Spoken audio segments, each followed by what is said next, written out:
Have you ever felt like your voice had to come with a side of edge just to be taken seriously? Like if you didn't speak loudly, strongly, or even defensively, your words wouldn't land at all? Well, if you've been stuck between feeling too much or not enough, you are not alone and you'll want to stay tuned for this episode. I'm going to show you a new way, a feminine way to amplify your voice without losing your softness, your femininity, or your power. Stay tuned. Welcome to the secret formula of femininity for women who want to live a more feminine, fun, and fabulous life.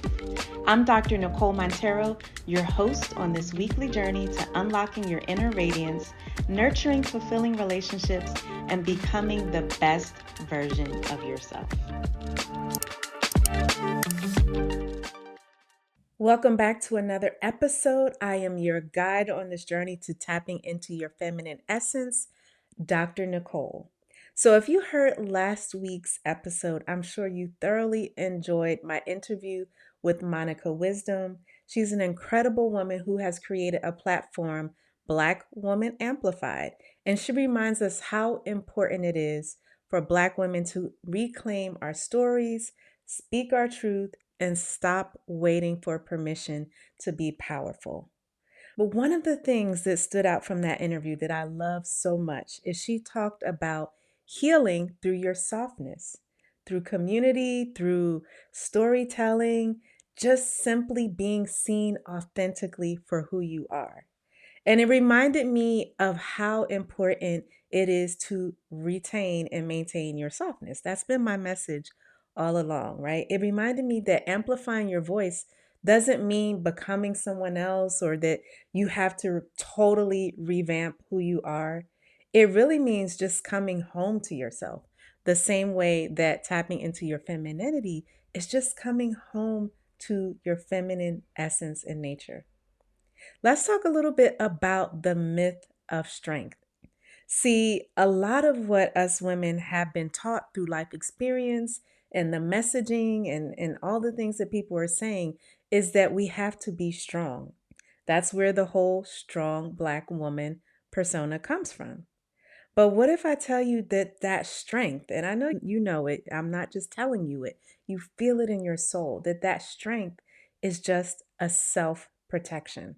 I'm not talking about the inner strength of being grounded and knowing who you are, but that outward display of always having to have an edge and, be the loudest and so forth. That is self protection. It's an armor, really. And it may have gotten many of us through hard seasons. There were times where many of us were not protected. We needed an armor. And sometimes the only person providing that armor was you. There was no one else. But that is not the end all and be all. Because if you keep an armor, you keep up an hard exterior, what you're doing is you're blocking so many things. You're protecting, but you're also blocking. It can block real connection and intimacy, creativity, even your self expression. What I've noticed is a lot of times we think of the outward strength as the only form of self expression. It is one form, but I find that many women are cut off from a deeper form of self expression that allows them to lean into that softer side, that side where they can be seen because they have an inner confidence, not because they're defensive outwardly. What if I've told you that some of the most powerful voices out there are actually whispered voices? At least that's been my experience. It's the most magnetic women, usually, who are the ones who aren't yelling, but they resonate. It's their posture, their energy, not just what they say, but how they say it that resonates and tells you that you want to be drawn to them, right? It's that feminine energy that draws in not just men, but it draws everyone in. It's very magnetic because it is unique to us. It is unique to us in terms of how we embody it as women. And that feminine energy is not about chasing. It doesn't have to prove itself, it doesn't have to explain itself. Let me tell you a story. I remember some specific instances when I just decided to stop proving. Like it was the misunderstanding that I had one time with a friend or the professor who misinterpreted what I said. And while yes, there is a time and a place to communicate clearly and say what you feel and what you mean, I remember when I decided to stop going back and forth with people because a lot of times when people are arguing with you or trying to trigger you into that place of being defensive, they're just projecting onto you. They're putting onto you their own insecurities, things that, they see in you that maybe makes them question themselves. And so I remember like I an argument that I had with an acquaintance. There was someone at work, also a coworker, that misinterpreted an exchange that we had. And I remember the power I felt when I decided not to prove. There's a way to state the case and tell what happened without feeling like you have to prove your innocence. And it's funny when you see it in other people because sometimes I can see it in my kids when I'm helping them to develop accountability and just, honesty and responsibility. And I can see when they're in proving mode, when they want to prove that they were right and the other person was wrong. And I'm like, that takes away your power. Your true power is being confident in who you are and in what took place and in what you're communicating. And that is what wins people over. So that's that resonance. That's that part where it's not about yelling, it's just about being you, comfortable and confident. And that comes through shifting. It's like a mental shift. On this podcast, we talk about all the mindset shifts of femininity. And one of them is making a shift, like visualizing that you're going from external volume or amplification to more internal power. That's when you stop proving. Your power is inside. You start to be able to own your story without having to shout it. Remember, I said some of the most powerful voices are those that are whispered, those that draw you in, where you really want to hear what they have to say. And you're like, wait a minute, I need to pause and slow down in order to really take this in. So it's owning the story without having to shout it. Now, are there times when you want to amplify your voice and make it have a certain tone, right? I'm going to talk a little bit about the power of tone. When you master your tone, you know that you use different tones in different circumstances. But it does truly understand, or it does truly mean that you understand that yelling is not the only way that you get your story out there. And the way you really get your story out there is speaking with conviction instead of defensiveness. Remember, I told you I can see it in my kids and I would see it in myself when I was defensive. No, I didn't mean that. I didn't say that. You misunderstood me, right? That whole defensive stance made the other person be defensive and then they were shut off from hearing me.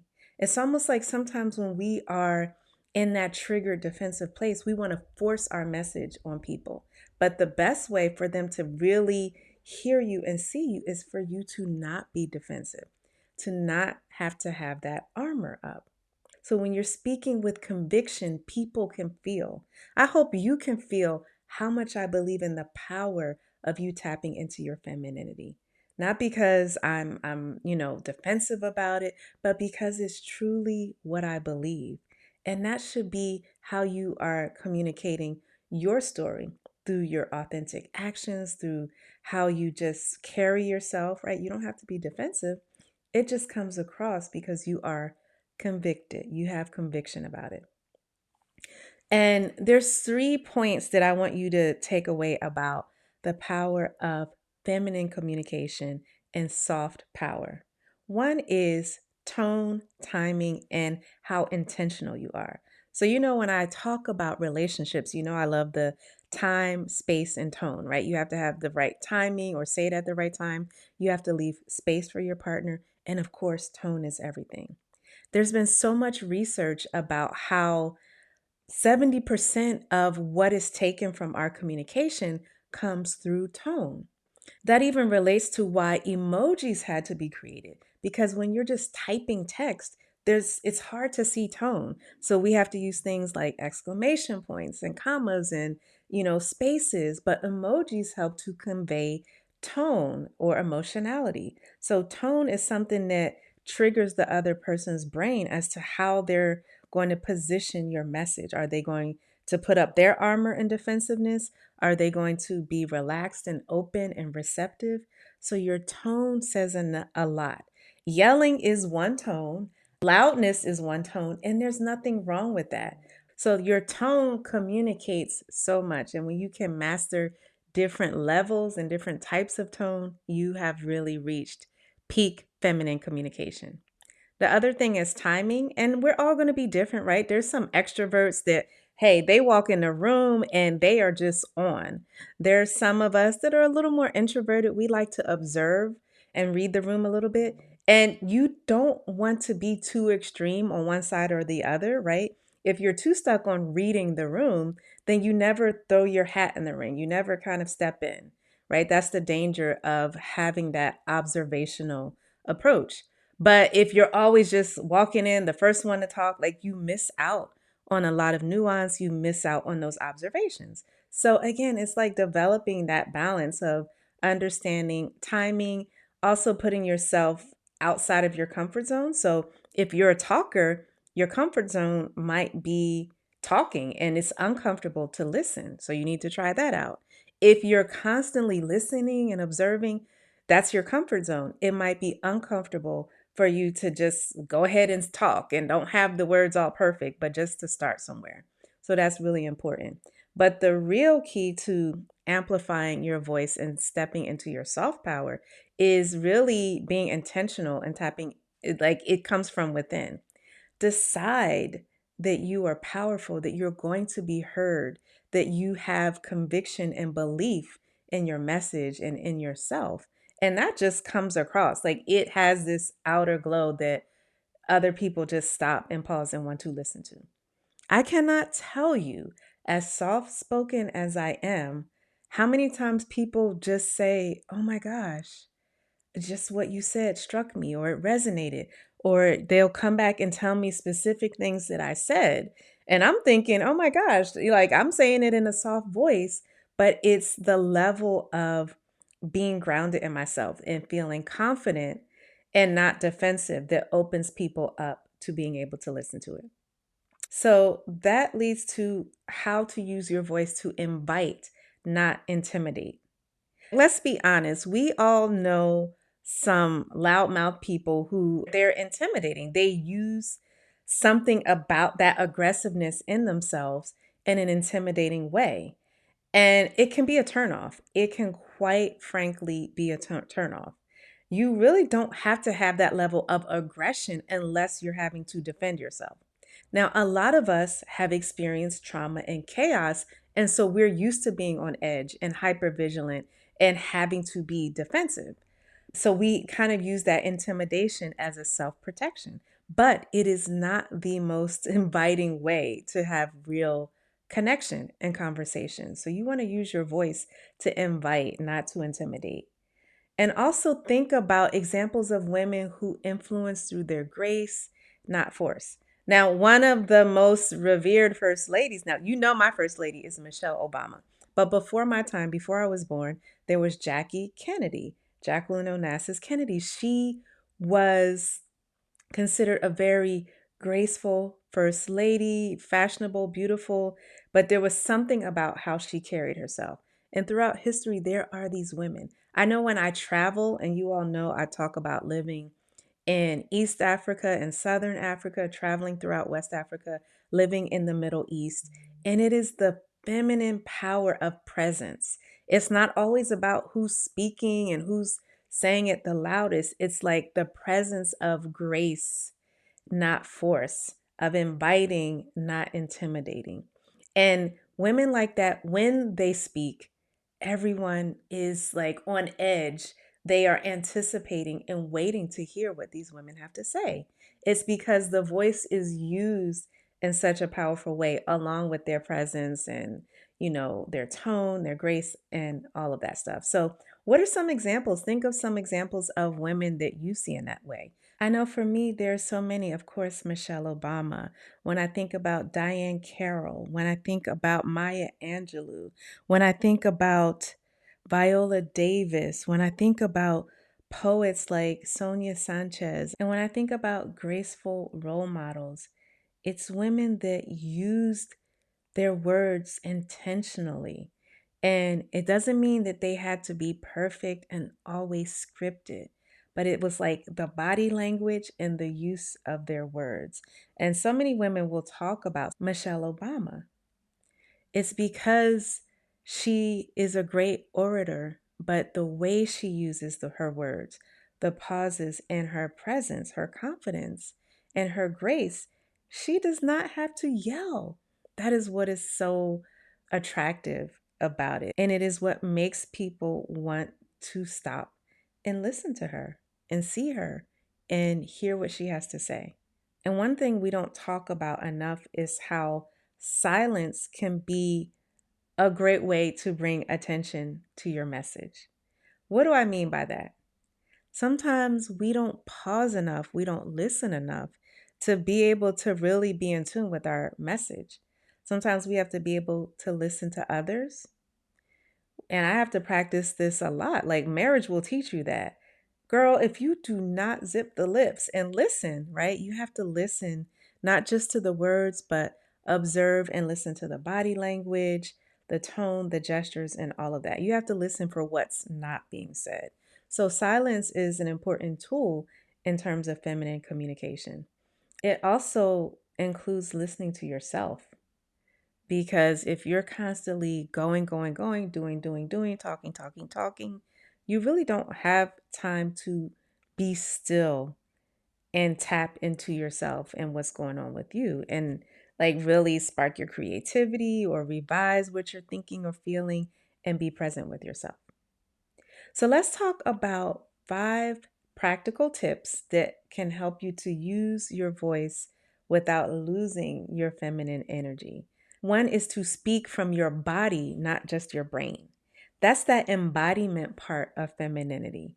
I talk a lot about like being grounded within yourself, knowing what's going on, observing your body. One great tool that I love that really has helped me throughout my life is something called a body scan.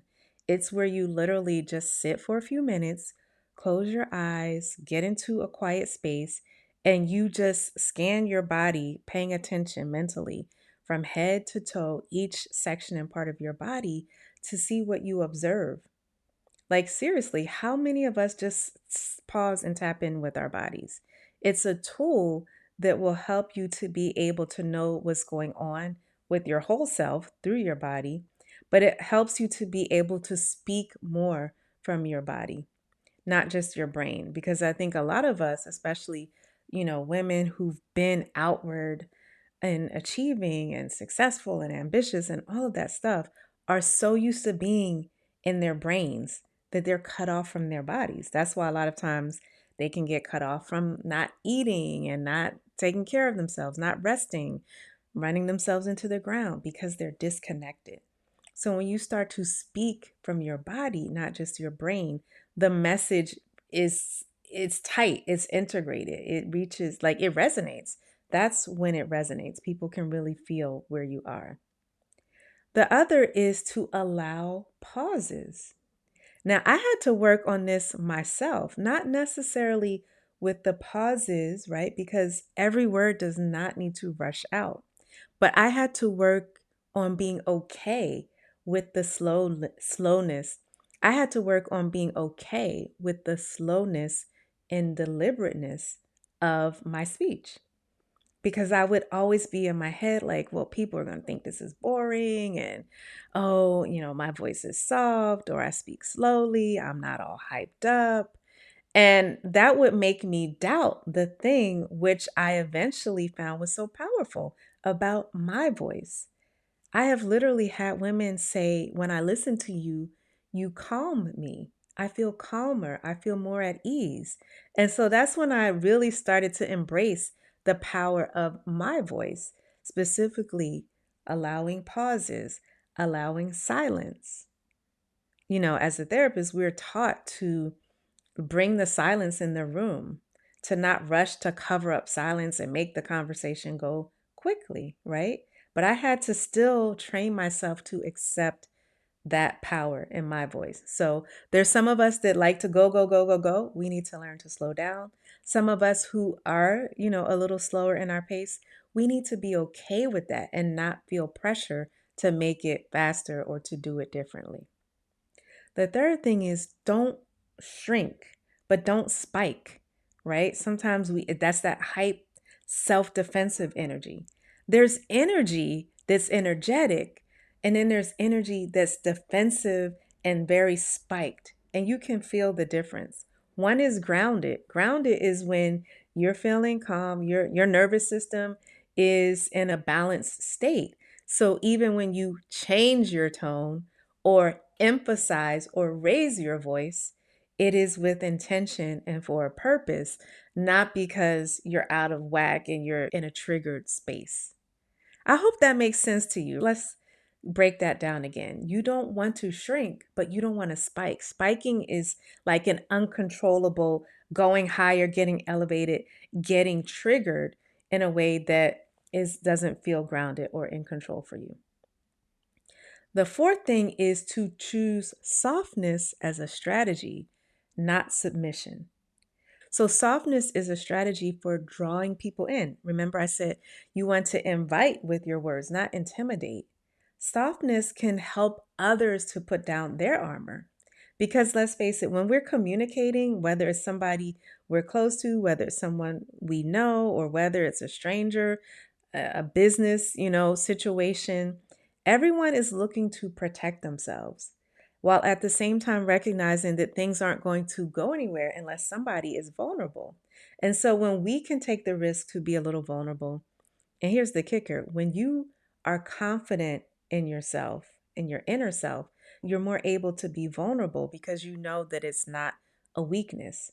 And so somebody has to be a little vulnerable. And once you take that step, whether it's through your tone, whether it's a smile, whether it's being curious and having a question for the other person, that is softness as a strategy to help loosen things up so that the conversation, the discussion, the interaction, the transaction, whatever it is, so that it can flow differently, flow better, right? When two people are um, defensive, it's like two porcupines trying to get close to each other, right?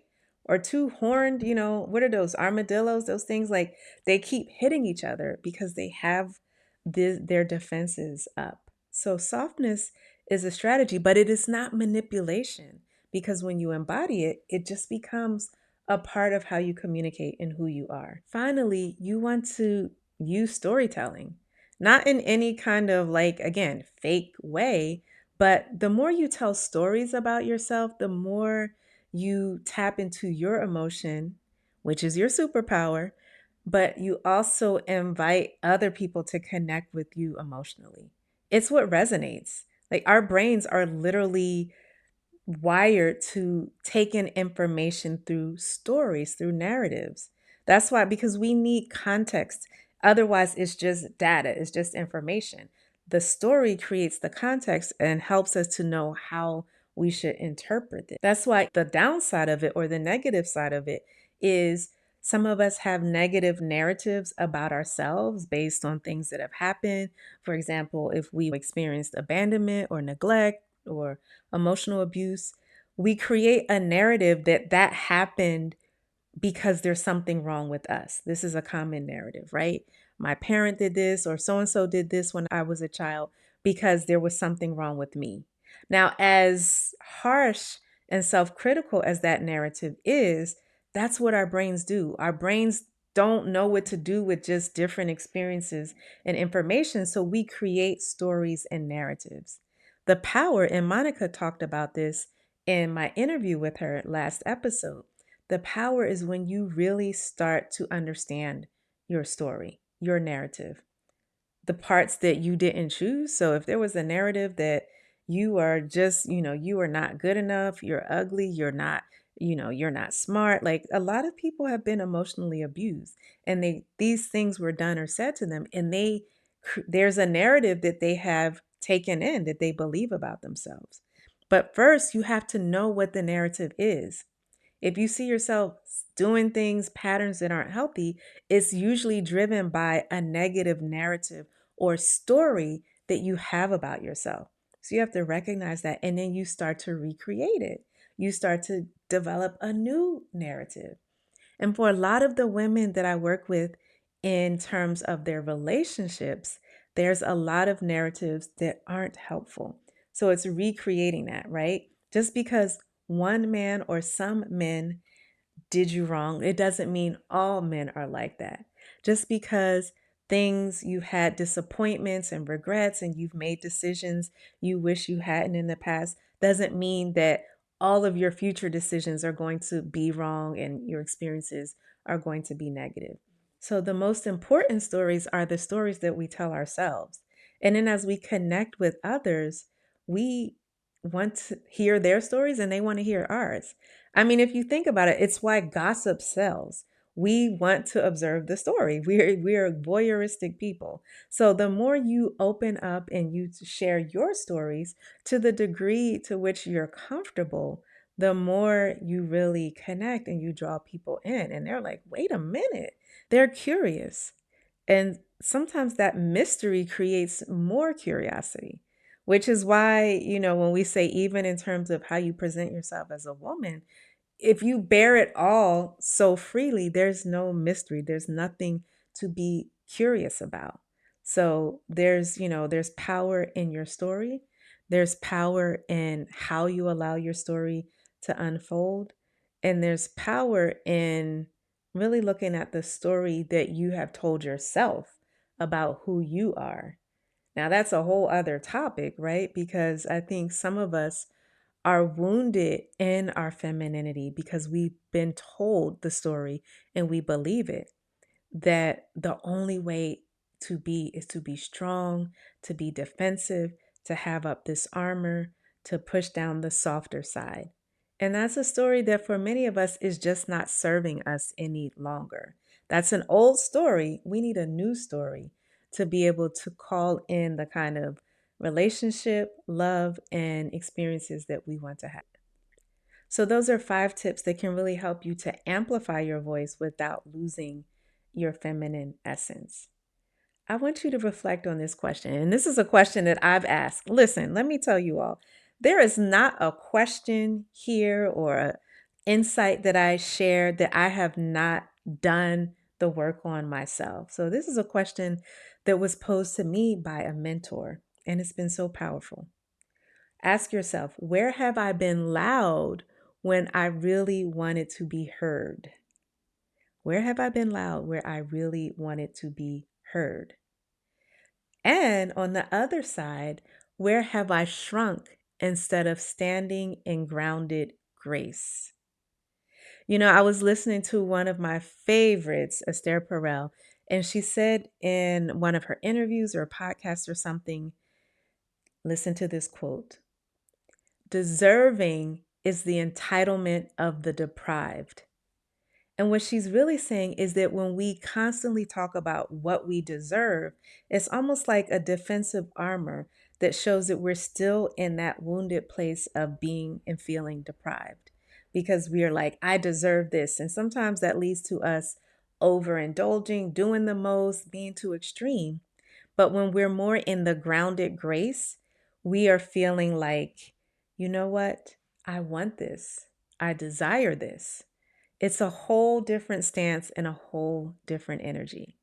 So I want to hear from you. Make sure you tell me in the comments the answer to these 2 questions. When were you loud? When simply you just wanted to be heard? And when have you shrunk instead of standing in your grounded grace?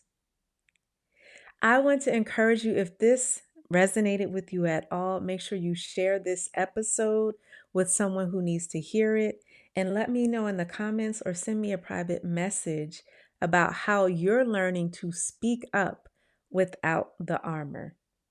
Don't forget, if you are looking for guidance on how to have healthy boundaries, healthy femininity, communication, and a fulfilling relationship, check out my book, The Boundaries to Bliss Blueprint for Women Who Are Finally Ready to Win at Love.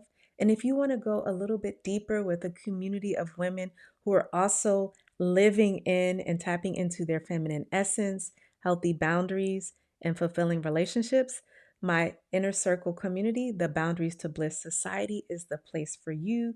You can find the links in the show notes. And of course, my journal, the Damsel Me Please 30-day journal, tapping into your soft feminine energy.